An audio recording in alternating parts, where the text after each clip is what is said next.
J'aimerais rentrer maintenant dans mon message et juste, vous savez, il y a, je crois, 2 semaines en arrière, j'ai fait un message sur une émotion.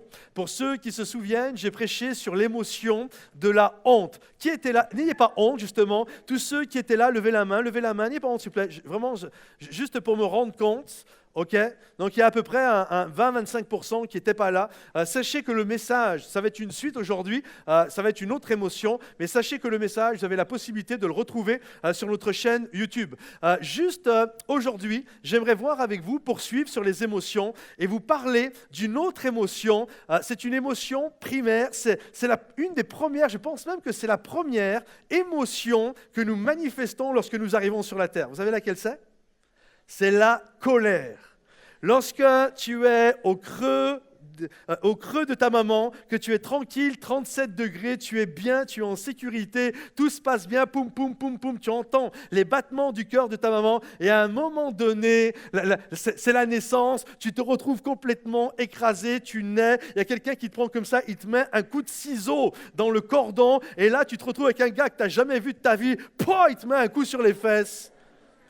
Pour la première fois, l'oxygène arrive et tu es là. Tu cries, vous comprenez?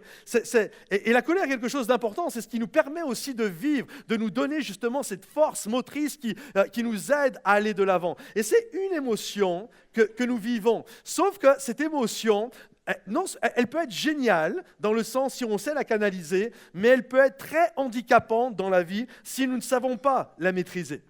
Il y a, et je suis sûr que vous avez déjà tous vu, soit une bande dessinée, un dessin animé ou une série, que ce soit de mes grands-parents à mes enfants, on a tous vu ça, ou un film qui nous parle avec un héros qui s'appelle Hulk. Vous avez déjà entendu parler de Hulk? Si tu peux mettre la diapo, s'il te plaît. Hulk, c'est ce fameux géant vert. Et ce n'est pas le roi du maïs, hein, le géant vert Hulk.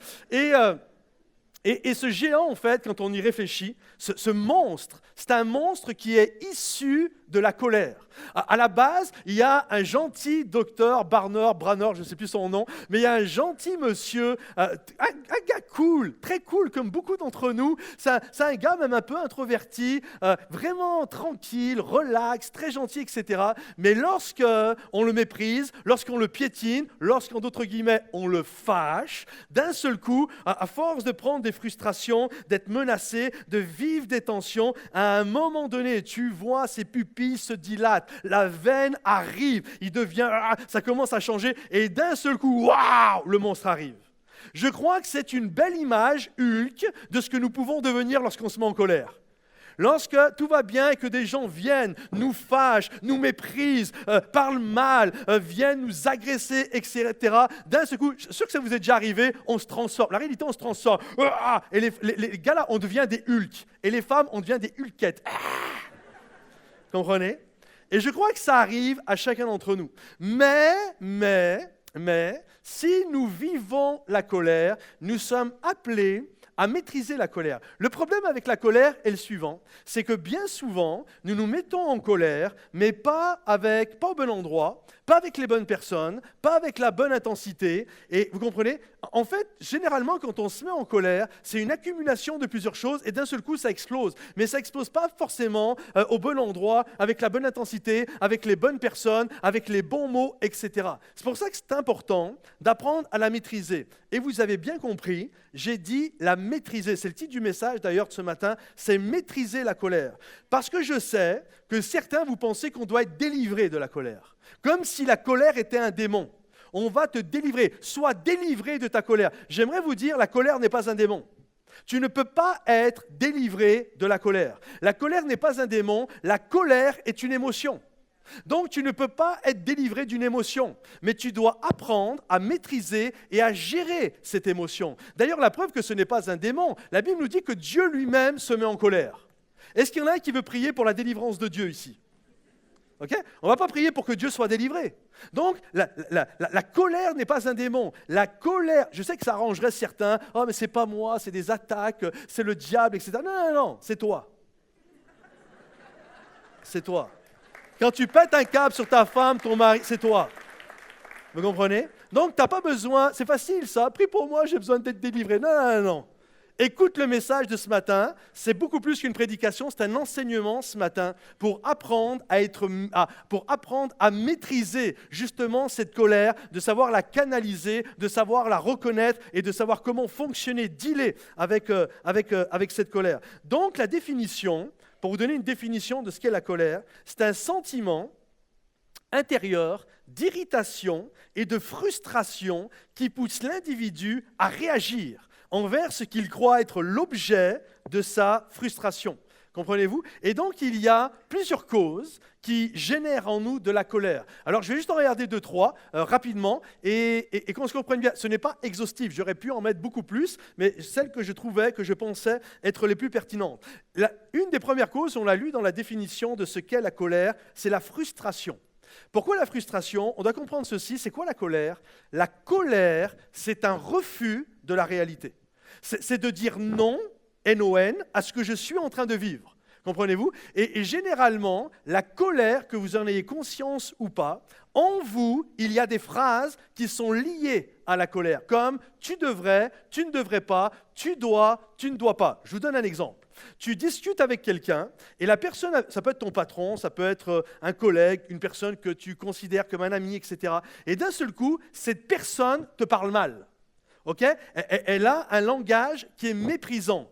Et là, automatiquement, ça va générer de la colère. Pourquoi? Parce que quand cette personne te parle, instinctivement, tu l'as dit cette phrase, que tu en aies conscience ou pas, tu te l'as dit. Quand la personne est en train de mal te parler, tu es en train de te dire, tu refuses la réalité, tu la refuses. Tu es en train de te dire, tu ne devrais pas me parler comme ça, toi. Même si tu ne le dis pas verbalement, c'est ce que tu dis en toi. Mais comment il me parle celui-là? Tu ne devrais pas me parler comme ça. Et là, l'autre continue de parler comme ça. Et là, tu te dis, tu ne devrais vraiment pas continuer à me parler comme ça. Parce que dans 2 secondes, Hulk va débarquer. Vous comprenez? Et c'est vraiment ce qui est en train de se passer. Et vous savez pourquoi, hein?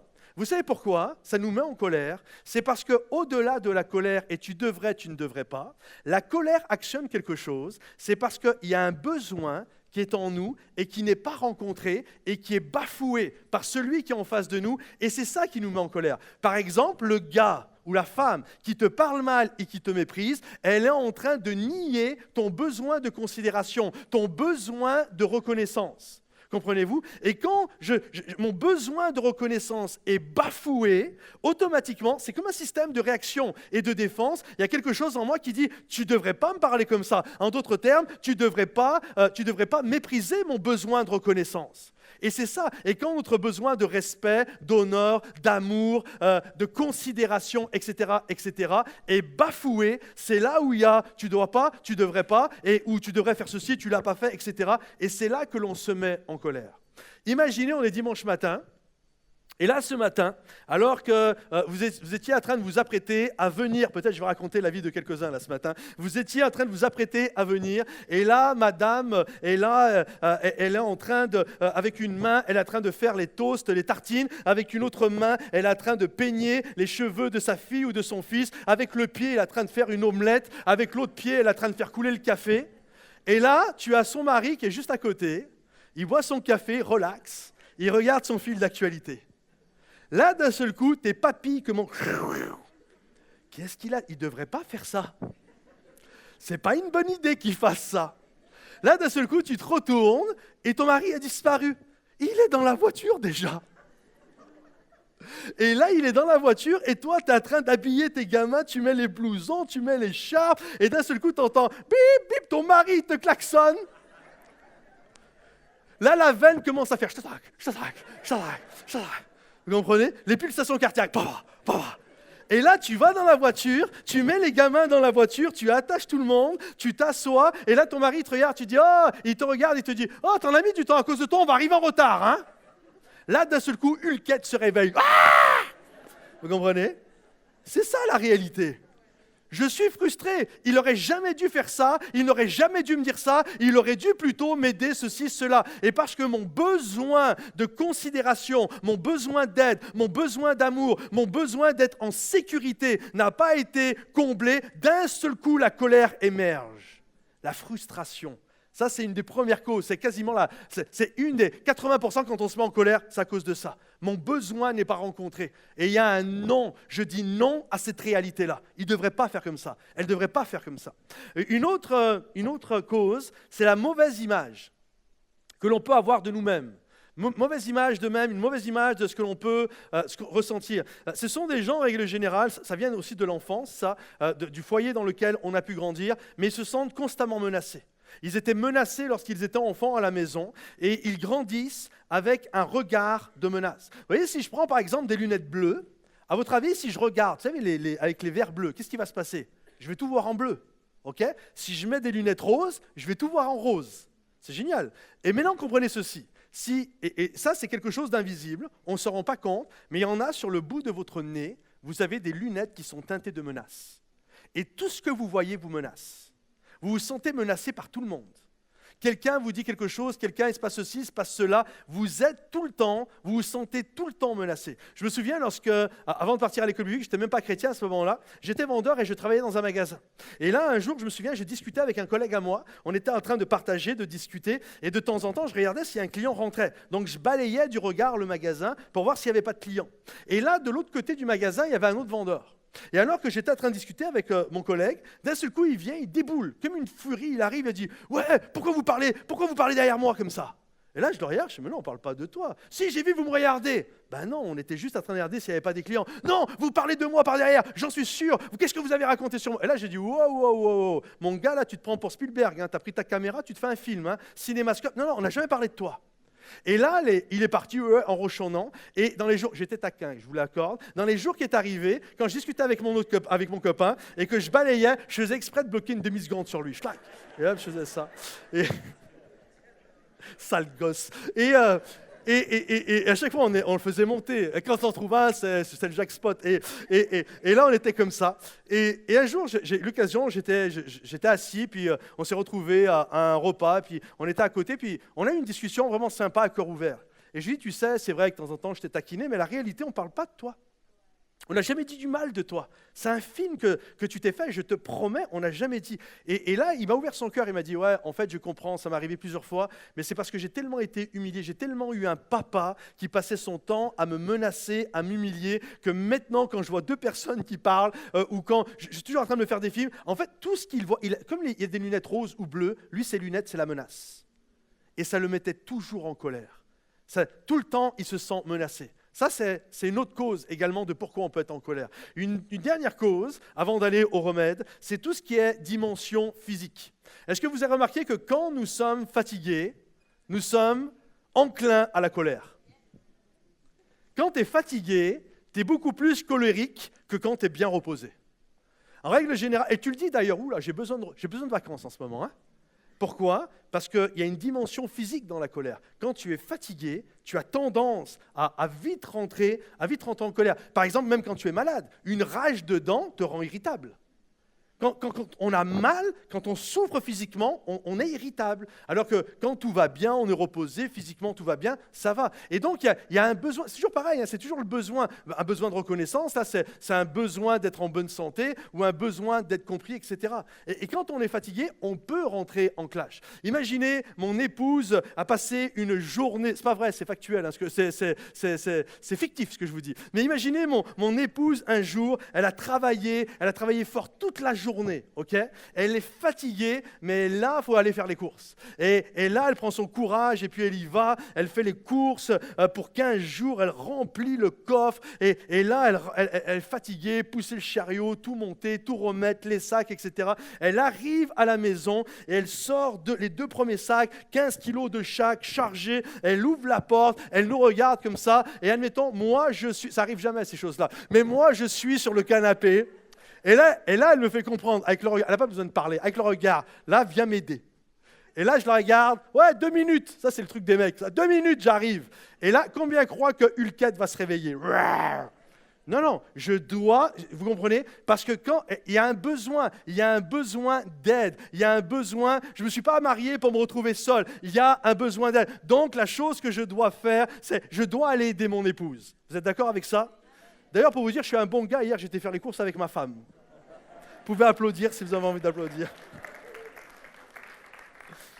Mais c'est toujours pareil, c'est toujours lié, j'ai un besoin. J'ai un besoin de considération, j'ai un besoin d'amour, j'ai un besoin d'être aidé, j'ai un besoin d'honneur, j'ai un besoin d'être respecté. Et quand mon besoin, c'est toujours le même mécanisme, quand mon besoin n'est pas rencontré, j'ai tendance à avoir une communication qui devient colérique. Alors j'aimerais qu'on puisse regarder maintenant comment maîtriser la colère. On va regarder différents points, ils vont être assez rapides, assez punchy. Je vous encourage soit à prendre des notes ou soit à revoir le message sur la chaîne YouTube et de prendre des notes parce que je vous dis c'est un enseignement et c'est très pratico-pratique pour vous aider justement à faire face à la colère. Donc comment maîtriser la colère? Comme je l'ai dit tout à l'heure, on ne peut pas être délivré d'une émotion, mais on peut apprendre à gérer cette émotion. Alors voici ce que la Bible enseigne. Premièrement, on doit apprendre à reconnaître la colère. On doit apprendre à la reconnaître. Si vous vous mettez en colère, ne péchez point, que le soleil ne se couche pas sur votre colère, et ne donnez pas accès au diable. En d'autres termes, Dieu nous dit clairement, à travers sa parole, que se mettre en colère n'est pas un péché. Si tu pêches, si tu te mets en colère, ne pêche pas. Donc tu peux te mettre en colère, tu as le droit de te mettre en colère, mais Dieu te dit en même temps, parce qu'on est enclin à pécher quand on est en colère, Dieu nous dit en même temps, attention de ne pas pécher quand tu vas te mettre en colère. Attention de ne pas être violent verbalement, violent physiquement, à dire des choses que tu vas regretter. Donc ne pêche pas. Et on doit comprendre qu'il y a une colère qui est une colère saine. Si, admettons, vous voyez de l'injustice, vous voyez des enfants qui sont abusés, vous voyez des femmes qui sont frappées, vous voyez des gens où ils sont dans la précarité et parce qu'ils ont été volés, abusés, etc., etc. Et quand ça ne suscite pas de la colère, il y a un problème. Comprenez-vous? Normalement, les choses qui sont injustes devraient mettre les enfants de Dieu en colère. Et que vous le comprenez bien, Jésus lui-même s'est mis en colère. À un moment donné, la Bible nous dit qu'il est arrivé dans le temple. Et là, il y avait toutes sortes de marchands qui étaient là en train de vendre des choses. Et ce qui a mis Jésus en colère, ce n'est pas le fait qu'on vendait des choses, parce que ces choses étaient même prescrites dans la parole de Dieu, mais c'est que ces choses, normalement, devaient se trouver à l'extérieur. Et il y avait ce qu'on appelait le parvis des gentils. C'est-à-dire, c'était les non-juifs. Et il y avait tout un espace qui était réservé pour les non-juifs, pour que les non-juifs puissent rencontrer et donner leur cœur au Seigneur. Et eux, en fait, ils voulaient faire un truc entre eux, et l'espace, le parvis des gentils, l'endroit qui était réservé aux nouveaux, ils faisaient du business là. Et quand Jésus est arrivé, la Bible nous dit, il s'est mis en colère, il a renversé toutes les tables, il a viré toutes ces choses-là, et il a dit, ma maison sera appelée une maison de prière pour les nations. Mais vous en avez fait une caverne de voleurs. Il s'est mis en colère parce que le nom de Jésus ne pouvait plus être, le nom de l'Éternel ne pouvait plus être communiqué. Qu'on s'entende bien, il y a une colère qui est saine. Il y a une colère lorsqu'il y a des choses qui sont injustes. Nous avons le droit et nous sommes quasiment, c'est notre devoir. Littéralement, c'est fort. C'est notre devoir de nous mettre en colère face aux injustices. Alors après, bien sûr, ce n'est pas se mettre en colère n'importe comment. Mais c'est un appel. Jésus s'est mis en colère. Dieu se met en colère. Et il y a un appel, il y a une colère qui est noble. Mais s'il y a une colère qui est noble, il y a une colère qui est sombre, qui est ténébreuse. C'est pour ça que premièrement, on doit apprendre à reconnaître quel type de colère est en train de nous envahir. Regardez ce que la Bible dit. Or, les œuvres de la chair sont manifestes, lesquelles sont la fornication, l'impureté, l'impudicité, l'idolâtrie, la magie, les inimitiés, les querelles, les jalousies, les colères et les divisions. Vous comprenez? De la même manière qu'il y a une colère qui est noble et saine, il y a une colère qui est malsaine. Il y a une colère qui est suscitée par la jalousie. Je vois les autres, ils réussissent, etc. Et vu que moi, j'ai un besoin de reconnaissance et j'ai un besoin d'être aimé, et j'ai un besoin, c'est nos besoins fondamentaux. Mais plutôt que de savoir trouver ça en Jésus et de faire ce que j'ai à faire, je commence à être envieux, je commence à être jaloux, je commence par ma colère à vomir sur un tel frère, telle sœur, l'autre qui joue à ceci, l'autre qui joue à cela, l'autre qui a écrit ça, et on commence à créer des querelles, des divisions, des inimitiés, etc., etc. Comprenez-vous? Donc la première chose que je dois faire, quelle est la source de ma colère? Pourquoi? Je dois l'identifier. Pourquoi je suis en colère là? Est-ce que ma colère est saine ou elle est malsaine? Comprenez-vous? Donc première chose à faire, reconnaître sa colère, l'identifier. La deuxième chose, c'est admettre la colère. Confesser vos péchés les uns aux autres et prier les uns pour les autres afin que vous soyez guéris. Comprenez ceci, celui qui nie ses problèmes de colère ne pourra jamais être guéri de ça. ne pourra jamais apprendre à maîtriser sa colère. C'est comme un alcoolique qui refuse et qui ne reconnaît pas qu'il a un problème avec l'alcool. Tant que tu ne reconnais pas que tu as un problème avec la colère ou n'importe quel autre problème dans ta vie, tant que tu ne le reconnais pas, tu ne peux pas en sortir. Moi, je me souviens, un jour, j'ai rencontré une personne, elle était tout le temps en colère. Peut-être tu le sais, elle est tout le temps en colère, la personne. Et là, je me souviens, elle hurlait. Ouah. Et je me souviens, je dis, mais pourquoi tu es en colère? Ouais, je ne suis pas en colère. Oh. Ok. Pourquoi tu cries? Je ne crie pas d'abord. Vous comprenez? Et est-ce que vous croyez que cette personne va pouvoir être heureuse dans la vie? C'est impossible. Quand je suis plein de colère, je dois admettre la colère. Et je ne peux pas trouver des excuses comme « Ouais, mais tu ne comprends pas, moi, quand j'étais petit, puis ce que j'ai vécu, puis etc. » Même si c'est vrai, qu'on s'entende bien, même si c'est vrai ce que tu as vécu quand tu étais enfant, aujourd'hui, tu es un adulte et tu es responsable. Je vous donne un exemple. Je vais noircir le trait pour bien vous faire comprendre. Si une personne a été abusée lorsqu'elle était enfant, sexuellement, je prends vraiment quelque chose de grave, et qu'elle a été abusée, on est bien d'accord qu'elle est victime, un enfant est victime, on est d'accord avec ça. Mais une fois que cette personne devient un adulte, et que cet adulte abuse d'autres enfants, on est d'accord que maintenant il est coupable. Hein? Comprenez-vous? Donc tu ne peux pas toujours te cacher derrière de « Ouais, mais j'ai vécu ça quand j'étais enfant. » Oui, tu l'as vécu et oui, tu as été une victime. Mais aujourd'hui que tu es un adulte et que tu comprends ce qu'il y a, la colère qui est générée en toi, la manière dont tu es, il y a un appel à chercher de l'aide. Aller voir un pasteur, aller voir un thérapeute, aller voir des amis, partager, prier, un groupe de prière, peu importe. Mais tu ne peux pas te cacher derrière « Ouais, mais c'est parce que quand j'étais enfant, ceci, cela, c'est à cause de mon père. Tu comprends, il m'a fait vivre ça, c'est ma mère. » Et non. Tu es devenu un adulte, tu ne peux plus te cacher. Tu es appelé à répondre de tes actes. Tu es appelé à réaliser, non, maintenant je suis un adulte et je dois me comporter comme un adulte. Et tous ceux qui le croient disent Amen. On est des adultes et on veut se comporter en tant que tel. Les gens blessés, je me souviens, c'était mon professeur Denis Morissette qui nous disait ça. Les gens blessés blessent les gens. Les gens guéris guérissent les gens et les gens bénis bénissent les gens. Donc, qu'est-ce que vous désirez faire? Est-ce que vous désirez blesser, guérir, bénir? Comprenez-vous? Il y a un appel, je veux bénir autour de moi. Troisième chose, pour apprendre à maîtriser la colère, au-delà de vos émotions, n'oubliez pas que vous avez un cerveau. Celui qui est prompt à la colère fait des sottises. Regarde ton voisin et dis-lui, tu as un cerveau. Vas-y, dis-lui, tu as un cerveau. T'inquiète pas, tu as un cerveau. Ça va bien se passer, tu as un cerveau. Vous connaissez l'expression, il y en a, ils ne sont pas sûrs. Vous connaissez l'expression « il a perdu la tête » ? Vous avez déjà entendu cette expression? Ça veut dire quoi techniquement, il a perdu la tête? Est-ce que ça veut dire que c'est un bonhomme qui marche et il n'a plus sa tête sur lui? Quand on dit de quelqu'un « il a perdu la tête », ça veut dire quoi? Ça veut dire en fait, il a perdu sa capacité de raisonner. En fait, il apporte une réponse à son offense qui est disproportionnée. Ce que je suis en train de donner comme réponse est disproportionné par rapport à l'offense que je suis en train de vivre. Je vous donne un exemple. Il y a monsieur ou madame a fait le ménage à la maison. Il y a le petit garçon de 8-9 ans, il est sorti jouer dehors et sa maman ou son papa lui dit « Quand tu rentres, t'enlèveras bien tes bottes. » Et eux, pendant ce temps, ils aspirent le couloir, la maison, ils lavent par terre. Tout est flambant neuf. Ils sont contents. Et là, d'un seul coup, le petit garçon ouvre la porte. Et là, il ne se souvient plus, lui. Et avec ses petites bottes, schlac, il en met de partout. Là, le père ou le parent, peu importe, pète un câble, littéralement. J'ai pété les plombs, c'est ça, j'ai pété les plombs. Là, ils vont voir le gamin, mais qu'est-ce que tu fais? Ils se mettent à hurler, ils perdent la tête, ils se mettent à hurler. Et c'est pas possible ça, et vu que tu as fait ça, ce soir, tu es privé de dessert, et puis pendant 2 mois, tu pourras plus jamais regarder la télé avec un dessin animé, et ta PlayStation, on la vend. Ouh. Le gamin, il est là, vous comprenez? C'est disproportionné. Et souvent, quand on est en colère, on oublie qu'on a un cerveau. C'est pour ça que je le rappelle ce matin, la prochaine fois que tu vas te mettre en colère, souviens-toi que tu as un cerveau.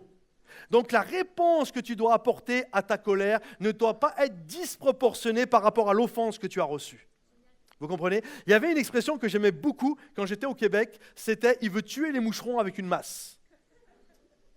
J'aime tellement cette image. Moi, quand on me parle, je suis très imagé dans ma tête. Vous savez, tuer un moucheron avec une masse, juste pour vous donner l'image, imagine que tu as une belle table de salon, et là se pose une petite mouche au milieu. Et là, l'idée que tu as, l'idée que tu as, c'est d'aller chercher dans ta cabane à jardin la grosse masse. Tu viens au milieu de ton salon, et là, il y a ta table avec la petite mouche. Bouge pas, toi, Et là, vous savez ce qui va se passer? Vous savez ce qui va arriver? Il y a peu de chances que vous arriviez à toucher la mouche. Elle va partir avant, hein. Et vous allez tout casser autour de vous. La plupart des gens qui se mettent en colère cassent tout autour d'eux. C'est disproportionné. Moi, j'ai vu des gens, c'est pas une blague, j'ai vu des gens faire des folies, ils ont perdu la tête. Moi, je me souviens, un gars, il y a quelqu'un d'autre qui lui a fait une queue de poisson, l'autre, il est parti en chasse, il lui a mis un coup, il l'a envoyé dans le fossé, mais oh, tu vois? Ou des gars qui se prennent la tête en voiture, ils sortent, ils se tapent, ça c'est une histoire vraie. L'autre, il se tape, un chrétien qui pète les plombs, il perd la tête, et là, l'autre gars sort, la tension monte, il lui met un coup, le gars tombe, il tape la tête contre le trottoir, il devient dans le coma, hôpital, et l'autre, il se retrouve en prison. Vous comprenez? Parce que la personne, elle a perdu la tête, elle a oublié qu'elle avait un cerveau. Combien de gens se retrouvent à vivre des choses folles parce qu'ils ont oublié qu'ils avaient un cerveau? Souviens-toi toujours que tu as un cerveau. Ne tue pas le moucheron avec la masse. Quand on te fait quelque chose, réfléchis avec ce qui vient de se passer. Et réalise que tu es un enfant de Dieu et que ta réponse entre le stimuli, entre la personne qui vient t'agresser, qui vient te piquer, et ta réponse, tu as la possibilité de la choisir, ta réponse. Tu as la possibilité de quelle va être ma réponse par rapport à ce que je viens de vivre. Tu es appelé à être responsable et à ne pas perdre la tête. N'oublie pas quand tu es en colère que tu as aussi un cerveau. Autre chose, réglez, quatrièmement, vos différends.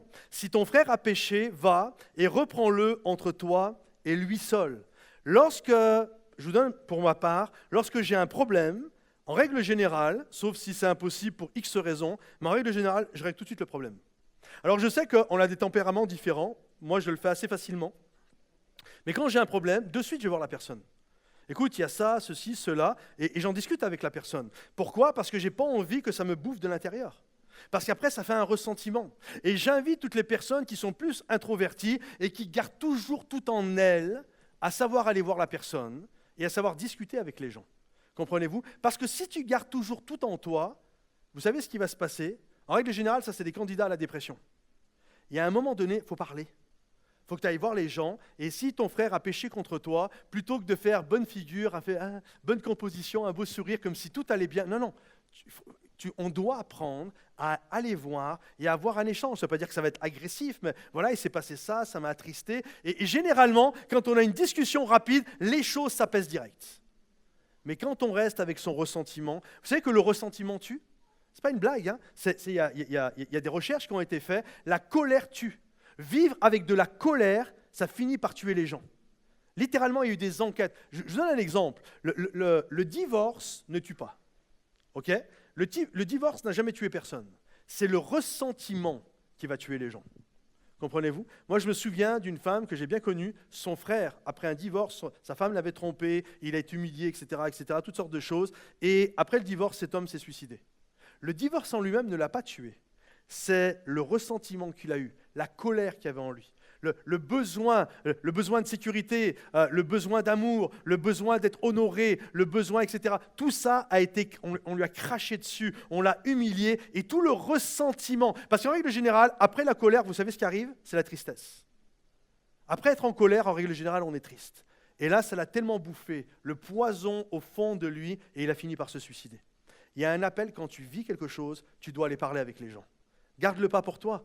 Va discuter avec les gens. Écoute, il s'est passé ça, ça m'attriste. Je vous encourage à le faire. La Bible dit, si ton frère a péché contre toi, va le voir et régler ça ensemble. Vous savez, des moments, la Bible dit quand 2 ou 3 sont assemblés en mon nom, je suis au milieu d'eux. Et souvent, on utilise ce passage-là pour justifier des petits auditoires, en disant, c'est pas grave si on n'est pas nombreux, même quand on est 2 ou 3, Jésus est au milieu de nous. Non, en fait, ce passage-là nous parle de pardon. La Bible dit, Jésus fait un enseignement sur le pardon. Si ton frère a péché, tu vas le voir, etc. Et juste après, ça dit, et lorsque 2 ou 3 sont assemblés en mon nom, je serai au milieu d'eux. Et jusqu'à quand je dois pardonner mon frère? Jusqu'à 7 fois, 77 fois. En fait, ce passage-là, c'est un passage de pardon. Jésus est en train de dire, quand tu vas voir ton frère, quand tu vas voir ta sœur, quand tu vas voir une personne qui peut-être t'a blessé et que vous allez commencer à discuter, Jésus te fait une promesse. Je serai au milieu de vous et je vais tout faire pour que les choses s'arrangent. Vous pouvez applaudir. Il y a un appel à partager. Je ne le garde pas. Je dois discuter avec les gens. Je veux que les choses aillent de l'avant. Cinquièmement, pardonnez. Supportez-vous les uns les autres. Et si l'un a sujet de se plaindre de l'autre, pardonnez-vous réciproquement. De même que Christ vous a pardonné, pardonnez-vous aussi. Moi, je crois vraiment que le pardon est un style de vie. En fait, quand tu vis, tous les jours, tu vas être offensé. Il y en a un, il va te tirer une queue de poisson. Il y en a un, il va te griller ta place lorsque tu es à la caisse. Il y en a un qui, vous comprenez? Il y en a un qui va te regarder bizarre. Il y en a un, tu vas te sentir jugé. Tous les jours, écoutez bien, tous les jours, tu peux être en colère H24.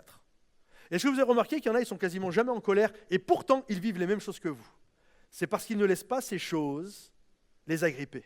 Pour eux, c'est « ok, c'est bon, c'est bon ». Le pardon est un style de vie. La réalité, 99% de nos offenses, ce n'est pas des offenses qui sont graves. Il y en a de temps en temps qui sont graves, mais la immense majorité, il n'y a rien de grave. Et on se rend malade pour des choses où il n'y avait rien de grave. Vous savez, Nelson Mandela, et lui c'était quelque chose de grave, il a dit ceci, il a passé 27 ans dans sa cellule, et il a dit cette phrase que je trouve magnifique, « Pardonner, c'est libérer un prisonnier, et vous apercevoir que le prisonnier c'était vous ». Quand tu pardonnes, quand c'est ton style de vie, tu es libre. Les gens qui sont toujours sur une emprise mentale de quelqu'un d'autre, ils se font dévorer. Libère, pardonne, c'est un style de vie et tu vas vivre dans la liberté. Sixièmement, trouver un facteur sain pour évacuer. Et là, j'ai mis comme référence le livre des psaumes en entier. Vous savez que le livre des psaumes, la majeure partie a été écrit par David. Et est-ce que vous savez que c'était le journal intime de David ? David avait un journal intime, c'est le livre des psaumes. Imaginez, je ne sais pas s'il y en a quelques-uns, vous avez un journal ici, imaginez qu'un jour, on lise votre journal.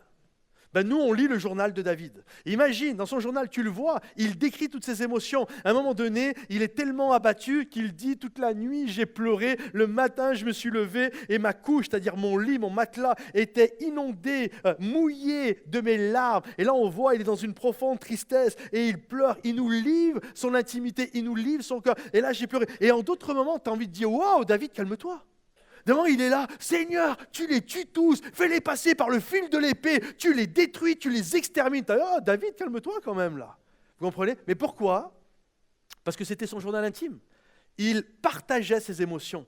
Il disait ce qu'il était en train de vivre. C'est bon de trouver un facteur sain d'évacuer. Certains, vous allez composer des chants. Il y a plein de beaux chants qui ont été écrits parce qu'on a connu une blessure, ça nous a mis en colère. Ensuite, il y a eu une tristesse et de cette tristesse a émergé un chant magnifique.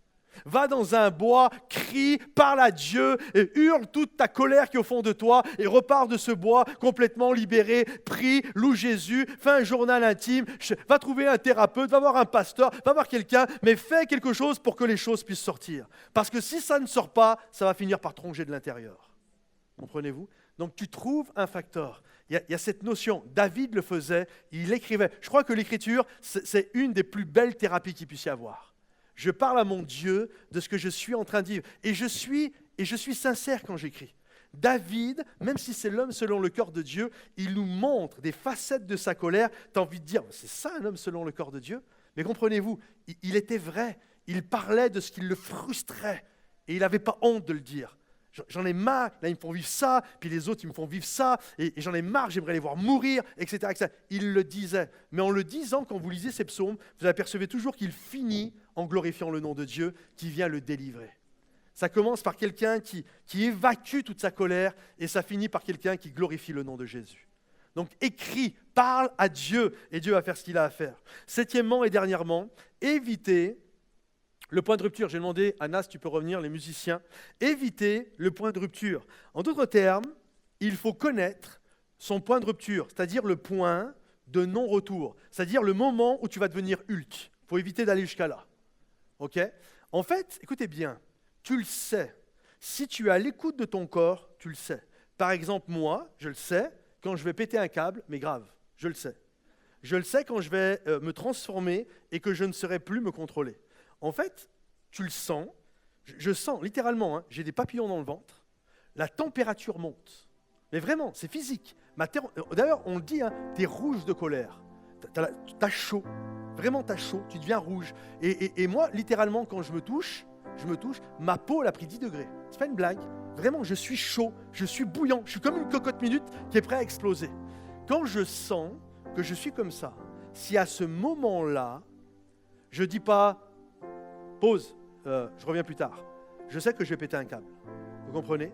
Et qu'on se comprenne bien, une bombe, parce que quand on est en colère et que ça explose, on devient des bombes humaines. Une bombe, avant d'exploser, pour qu'elle soit déminée, il faut avoir du temps. Je vous donne un exemple. Si, admettons, il y avait une bombe qui était là, je n'ai jamais vu une bombe de ma vie, mais imaginez, j'ai vu des films, imaginez que c'est comme sur les films, il y a un compte à rebours. Je ne sais pas s'il y a vraiment un compte à rebours, mais imaginez, il y a un compte à rebours. Et que là, tu arrives, les démineurs arrivent. Et les démineurs voient que la bombe éclate dans 2 heures. Les démineurs confiants.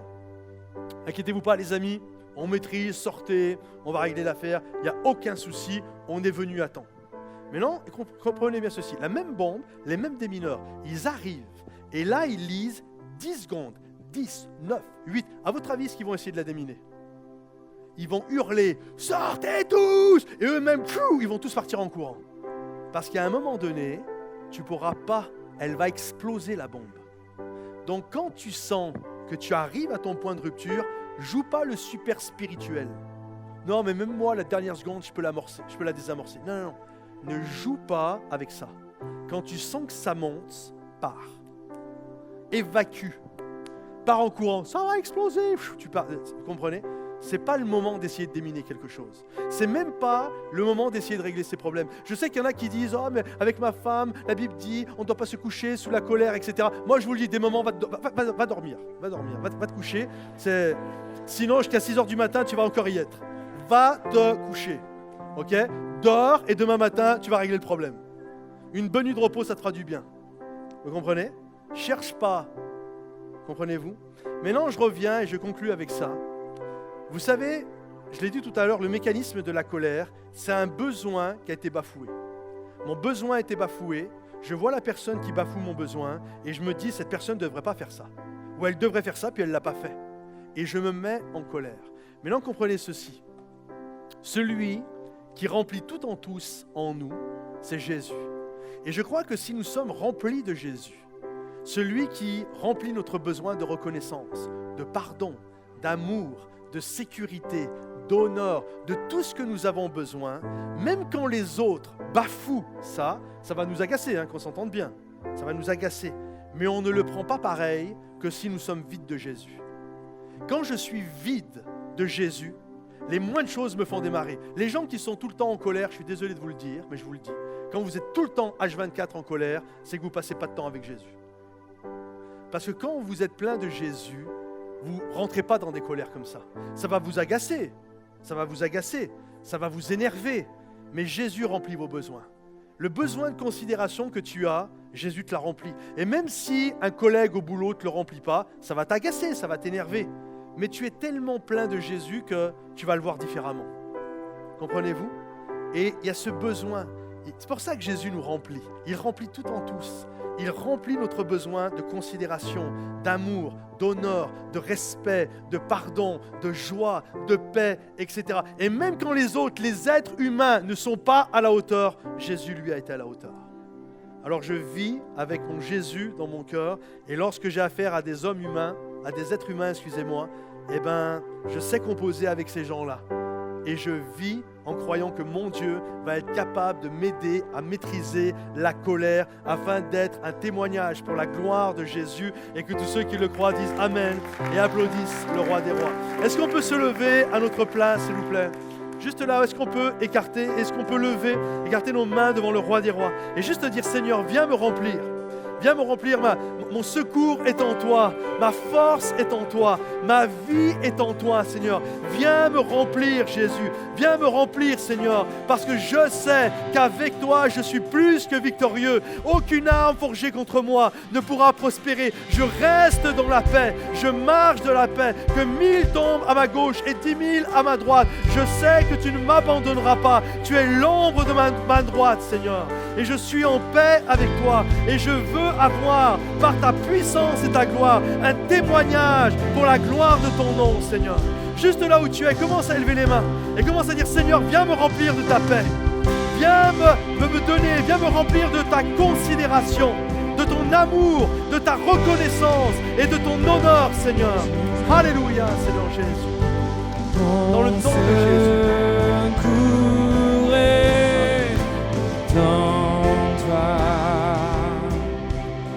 toujours tu me portes, Seigneur, toujours.